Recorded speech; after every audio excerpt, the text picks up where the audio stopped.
अपनी शादी पर ना तो पापा राजी थे और ना ही मम्मी, मगर उनके पिताजी इन दोनों को शादी के बंधन में बांधने को मरे जाते थे। तभी देखने वाले कहते थे कि ऐसे जबरदस्ती की शादी का अंजाम बहुत बुरा होता है। अंजाम से बेपरवाह ईश्वर ने मुझे मेरी माँ और बाप के बीच नानी के सपनों के जैसे फूल की सूरत की तरह पैदा कर दिया। नानी का ख्याल था बच्ची हो गई है, देख लेना कि अब यह दो किनारे एक दूसरे से दूर होते हुए भी करीब आ जाएंगे। इनकी बेटी हो गई है तो निभा भी हो जाएगा। लेकिन ऐसा ना हुआ। अभी मैं सिर्फ 6 माह की थी कि मम्मी और पापा में तलाक हो गई। पापा की जिंदगी से हालात ने सारी खुशियां खत्म कर दी थी। मैं भी बबूल का कांटा बन कभी इधर कभी उधर माँ और बाप दोनों के दिल में चुभने लगी।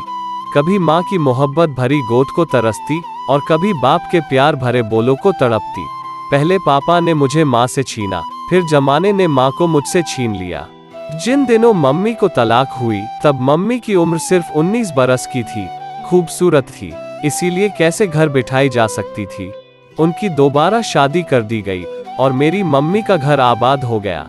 नाना नानी को सुकून मिला, मगर मुझे क्या मिला? मेरी दुनिया तो फिर भी बर्बाद ही रही। जब दूसरे बच्चों को अपनी बाहों से लिपटते देखती, दिल में एक खुशी होती। उधर गलियों में भटका कर वह रास्ते तलाश करती जिन पर चलकर मैं माँ के पास पहुँच जाऊं। मगर वह रास्ते मुझे ना मिले, क्योंकि वो सब खो चुके थे। मिल भी जाते तो मैं उन पर चल ना सकती थी। पापा जल्द ही मेरी जिम्मेदारी से घबरा गए। एक नन्ही बच्ची की परवरिश बिन माँ के आसान नहीं थी। मर्द के लिए कमाना तो आसान होता है, बच्चे पालना मुश्किल है। पापा ने मेरी नानी से भीख मांगी कि मुझे गोद ले ले। मैं नानी के जिगर का टुकड़ा और उनकी चहेती बेटी की औलाद थी, इसीलिए कैसे इनकार कर सकती थी। झटपट हामी भर ली। मैं बाप के घर से नानी के घर आ गई, लेकिन इस शर्त पर कि वो मुझे मेरी माँ के हवाले नहीं करेगी, क्योंकि पापा नहीं चाहते थे कि मैं सौतेले बाप के टुकड़ों पर पलूं। पहले माँ की जुदाई का दुख सहा, फिर बाप से दूरी का दुख भी सह लिया। लेकिन एक बात तो थी, पापा ने मेरे खर्चे का जिम्मा उठा लिया और मैं दर दर भटकने से बच गई। नानी को मेरे जाने से सुकून मिल गया और मैं ताई और बुआ के घरों में जाकर रहने से बच गई। माँ भी खुश हो गई कि चलो भले ही बेटी को अपने पास ना रख पाए, मगर बेटी की सूरत तो देखने को मिलती रहेगी। हमेशा की दूरी से कभी कभी का मिलाप अच्छा है। एक दूजे की शक्ल तो ना भूलेंगे, मगर जो यह कहते हैं कि मरकर बिछड़ जाए तो सब्र आ जाता है, यह कभी कभार का मिलना प्यार की प्यास को और भड़का देता है। और यही हुआ कि जब माँ नानी के घर आती, मुझसे मिलती तो रोने लगती। मैं भी उनको रोता देखकर रोती और उनसे लिपट जाती। मम्मी नानी को कहती, मेरी बेटी मुझे दे दो, इसके बगैर सुकून नहीं है।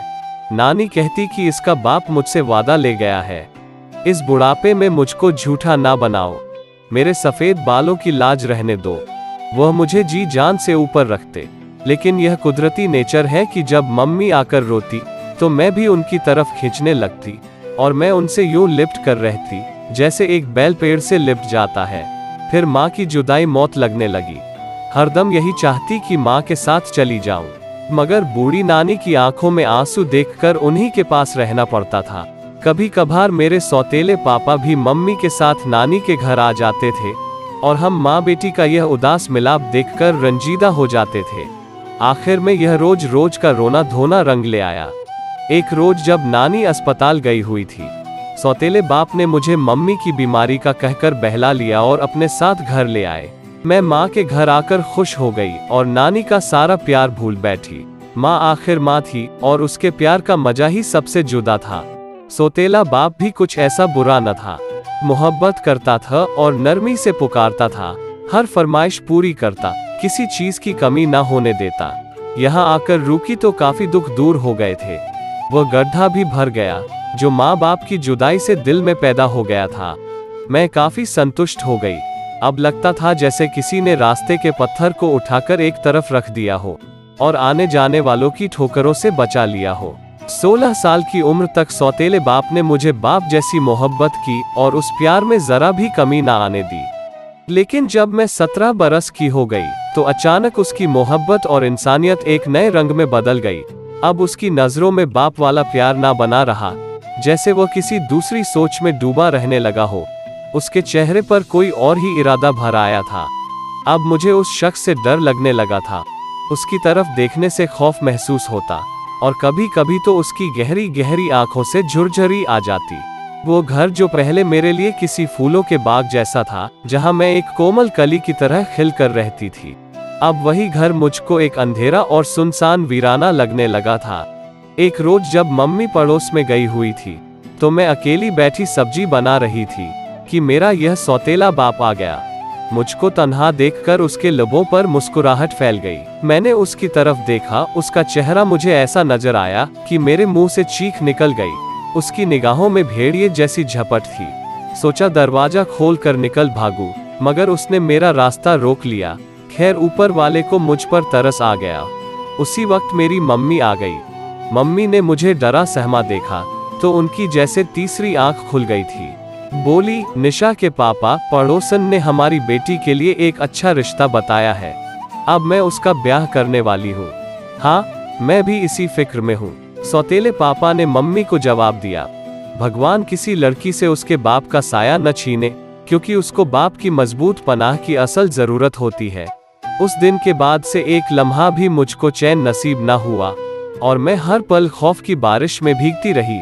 माँ भी बखूबी जान चुकी थी कि मैं उसके पति पर बोझ हूँ और किसी भी वक्त हम माँ बेटी के सरों पर विश्वास की छत गिर सकती है। अब वो उठते बैठते कहती, निशा के पापा उसका ब्याह कर दो। अब जवान बेटी को घर बिठाए रखना ठीक नहीं है। मेरा सौतेला बाप माँ के इस रोज रोज के तगादे से उब गया।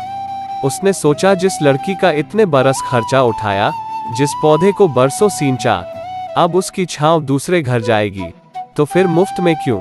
कुछ वसूल तो होना चाहिए ना। उसने मेरे लिए रिश्ता तलाश कर लिया। मम्मी खुश थी कि निशा ब्याही जा रही है, अब सुख का सांस लेगी। मगर सौतेले बाप ने यूं ही मेरी शादी पर खर्चा नहीं किया, बल्कि सौदा किया था कि शादी के बदले में उस भले मानस से मेरे बचपन से अब तक का खर्चा भी वसूलेगा। जिस सौदागर ने सौदा किया, उसने भी सोच समझकर एक मोटी रकम मेरे बदले मेरे सौतेले बाप की जेब में डाली थी। उस शख्स का नाम राजवीर था और उसका भाई फिल्मी दुनिया में एक्टर्स था, यहाँ तक कि वो लड़कियां भी सप्लाई करता था। उसने अपने उस भाई को कहा कि ये लड़की कैसी रहेगी, सोने की चिड़िया है भैया। उसने जवाब दिया तो मैंने समझ लिया कि और भी कयामत आना अभी बाकी है। मेरे पति की दरअसल यह दूसरी शादी थी। पहली पत्नी से 2 बच्चे थे जिसको उसने तलाक दे दिया था। उसको अब पत्नी नहीं, उसके हालात संभालने वाली कोई मददगार चाहिए थी। पति और देवर के बीच ऐसी बात सुनी तो फैसला कर लिया कि एक नए नर्क में गिरने की बजाय यहाँ से निकल जाना ही बेहतर है। एक रोज मौका पाकर मैं घर से फरार हो गई, जैसे पिंजरे से निकलकर भागी थी। मगर जिस पंछी के पर कट चुके हो, उसकी उड़ान कहाँ तक होगी, रास्ते में ही धर ली गई। एक पुलिस वाले ने आवारा फिरता देखा तो करीब आया और बोला, मैं देख रहा हूँ तुम इधर उधर घूम रही हो, तुम्हारा घर कहाँ है? चलो मैं तुमको तुम्हारे घर पहुँचा दूँ। मैंने कहा कि तुम मुझे अपने साहब के पास पहुँचा दो, मैं उनको ही अपने बारे में बताऊंगी। वो सिपाही बड़ा हैरान हुआ कि कैसी लड़की है जो खुद हवालात जाना चाहती है।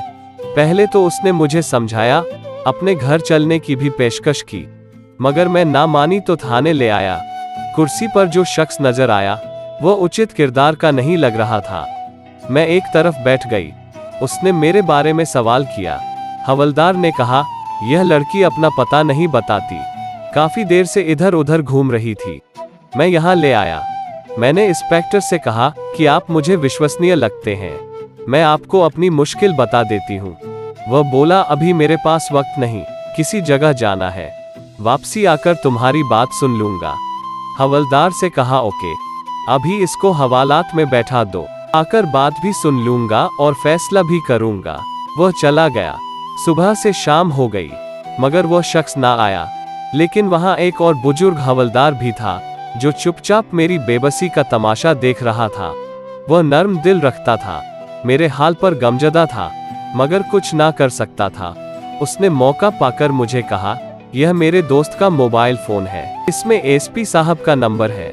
नाम भी बताया कि उनको फोन करके अपना हाल बता दो, उससे पहले कि इंस्पेक्टर आ जाए। वह जाने तुम्हारे साथ क्या बर्ताव करेगा, जबकि एसपी साहब अच्छे आदमी है। हर बात सच सच बताना। मैंने वॉशरूम में जाकर आहिस्ता आवाज में अपना हाल एसपी साहब को बता दिया। वो उसी वक्त वहां आ गए। पूछा, बेटी अब तुम कहाँ जाना चाहती हो? अपने किसी काबिल विश्वसनीय रिश्तेदार का घर बताओ जहां तुम जाना चाहती हो। मैंने सोचा किसका नाम बताऊं, मेरा अपना है कौन, बाप है तो, मगर उनको क्या पता कि उनकी बेटी के साथ क्या बीत रही है। वह तो यही समझ रहे होंगे कि नानी बीमारी की वजह से दुनिया छोड़ गई तो बेटी को उसकी माँ ले गई, माँ के पास ही होगी। मैंने भी माँ की ओढ़नी में छुपकर अपने सगे पिता के पास जाना तो क्या उनसे मिलना भी गवारा ना किया था। उन्होंने 1-2 बार कोशिश की तो उसके डर से छुप गई कि कहीं वह मुझको माँ से छीन कर ना ले जाए। 17 बरस बाद तो यकीनन अब उन्होंने मुझे मरा हुआ ही समझ लिया होगा।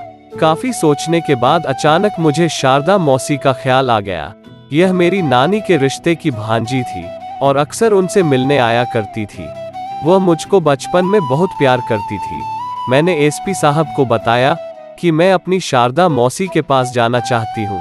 उन्होंने नंबर पूछा। मुझे उनका नंबर मालूम ना था, मगर नानी के घर की पिछली गली में उनका घर मालूम था। मैंने उन्हीं के घर जाने की ख्वाहिश कर दी। उन्होंने मुझको शारदा मौसी के घर पहुंचाया और उनके पति को थाने बुलाकर बयान लेकर मुझे उनके हवाले कर दिया। शारदा मौसी मुझे देखते ही लिपट गई, रोने लगी। सभी हाल उनको बताए, मगर उनकी माली हालत बहुत खराब थी, लेकिन फिर भी उन्होंने मुझे रख लिया। उनके भाई वकील थे, उनसे मेरा केस बताया तो उन्होंने मेरे पति से मेरी तलाक करवा दी और फिर मौसी ने अपने बेटे अर्जुन से मेरी शादी करा दी। मैं ना माँ से मिली और ना बाप से, और अर्जुन का घर ही अब मेरा घर हो चुका था। यहाँ इंसानियत, मोहब्बत, शराफत तो थी, मगर खाने के लाले पड़े थे और अर्जुन की नौकरी ना थी। उनके पिता की छोटी सी पेंशन पर गुजारा चल रहा था।